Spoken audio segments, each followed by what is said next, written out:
ৰাইজৰ স্ক'ৰ কিমান হ'ব? তৃতীয় পৰ্যায়ৰ নিৰ্বাচন যিহেতু 7 মে' তাৰিখে হ'ব, অহা 5 তাৰিখে প্ৰচাৰ অভিযান 5 বজাত সমাপ্ত হ'ব আৰু সেই নিমিত্তে আমাৰ ভাৰতীয় জনতা পাৰ্টি অসম গণ পৰিষদৰ জ্যেষ্ঠ নেতৃবৃন্দ, সন্মানৰ মুখ্যমন্ত্ৰী মহোদয়, দুয়োটা দলৰে সাংসদ বিধায়ক সকলো প্ৰচাৰ তুংগত তুলিছে আৰু এইবেলি 3 নং বৰপেটা লোকসভা সমষ্টি বিপুল ভোটত ফণীভূষণ চৌধুৰী ডাঙৰীয়া আমাৰ মিত্ৰগোষ্ঠীৰ প্ৰাৰ্থী নিৰ্বাচিত হ'ব আৰু 4খন আসনে আমি পাবলৈ যাম। মই কৈছোঁ ধুবুৰীত কণ্টেষ্ট হ'ব। ধুবুৰীত কি আজমলৰ ঝড়ফুকৰ ৰাজনীতি এইবাৰো চলিব নেকি? আমি তাত কৈছোঁ যে মোদী ডাঙৰীয়াই সবকা সাথ সবকা বিকাশ নীতিৰে যোৱা 10 বছৰে ইনক্লুচিভ ডেভেলপ কৰিলে দেশখনক আৰু নিশ্চিতভাৱে তেখেতে কোনো সংখ্যালঘু সংখ্যাগুৰু কথা কোৱা নাই। না মুছলিম কে সাথ মুছলিম কৈছে, না হিন্দু কে সাথ হিন্দু কৈছে, জৈন কে সাথ জৈন কৈছে। তেখেতে সবকা সাথ সবকা বিকাশ।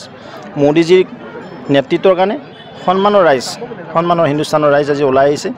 মই আশা কৰিছোঁ জৰা ফুকাৰ ৰাজনীতি নচলে, বিকাশৰ ৰাজনীতিৰ লগত থাকিব, বিকাশ ত্বৰান্বিত কৰিব লাগিব। মুখ্যমন্ত্ৰী মহোদয়ৰ বলিষ্ঠ নেতৃত্বত অসমত যিদৰে উন্নয়ন হৈছে আৰু মোদীজীৰ নেতৃত্বত দেশৰ যিদৰে উন্নয়ন হৈছে, নিশ্চিতভাৱে ৰাইজ এইবাৰ উন্নয়নৰ লগত আছে। মনোৰঞ্জন তালুকদাৰে অলপ আগত বঙাইগাঁৱতে ক'লে যে AGP BJP এলায়েন্স ভাঙি ওলাই আহিব লাগে। অহাবাৰ তেওঁ হাৰি আছে আৰু কি এলায়েন্স থাকিব? তেওঁ ক'ত থাকিব? তেওঁ এলায়েন্স ভাঙাৰ কাৰণে তেওঁ অসম গণ পৰিষদৰ হেৰি নহয়, এডভাইচাৰ নহয়। দলৰ এডভাইচাৰেহে কয়, তেওঁ উপদেষ্টা নহয়তো সেইটো দলৰ। তেওঁ বামপন্থীয়ে শেষ কৰিলে দেশখন। ক'ৰবাত এটা কৈ কিবা জিতিলে আকৌ হাৰি আছে অহা বছৰ তেওঁ। পাৰ্লিমেণ্টটো বাদ দিয়ক, বিধানসভাতে হাৰিব। ইয়াতো নোৱাৰে তেওঁ ছিকিউৰিটি ফৰবিট হ'ব। কংগ্ৰেছ ফুটা বেলুন ক'ত বায়ু থাকিব? আজি অৱস্থা সেয়া হৈছে। পুৰণা দুটকী নোটত পৰিণত হ'ল, অচল নোটত পৰিণত হৈছে কংগ্ৰেছ দল। কংগ্ৰেছ দলৰ প্ৰতি কোনো জনতাৰ বিশ্বাস নাই। কেৱল পৰিয়ালবাদ, দুৰ্নীতি, ভ্ৰষ্টাচাৰৰ সাগৰ আছিলে কংগ্ৰেছ। ভ্ৰষ্টাচাৰৰ সম্ৰাট আছিল কংগ্ৰেছ। তাৰ কাৰণে হিন্দুস্তানৰ জনগণে কংগ্ৰেছক এভইড কৰিছে, বাই দিছে।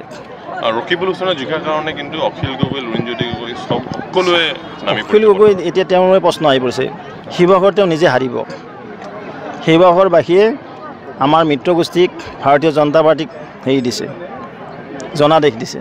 এইবাৰ লোকসভা নিৰ্বাচন শিৱসাগৰত আমাৰ তপন গগৈ ডাঙৰীয়া লিড ল'ব।